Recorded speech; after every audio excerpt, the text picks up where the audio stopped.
جدی همه خواننده ها به اونایی که میگن عمل نمیکنن. آقای اندی 20-25 سال پیش آهنگ خوند دارم میام به تهران، دارم میام به چی شد آقا؟ ما منتظریم. کامران هومن مثلا میگفته نمره 23 کلاس رو نمیخوام.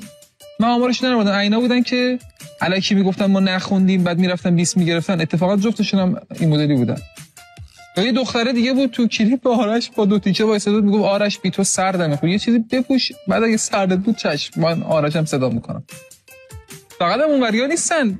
همین آقای محمد اصفهانی خواننده خوب کشورمون یه آهنگ خونده بودن تو به دلغک نمیخندی اگه بدونی واسه نون ما رو برای چی آجر میکنی؟ بله معلومه که واسه نونه، ولی شما باید بگی اینو به همه.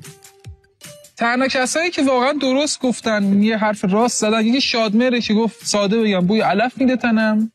فامیل ما رفت بود کنسرتش میگفت نه تنها تنش بلکه کل سالن اصلا بوی علف میداد.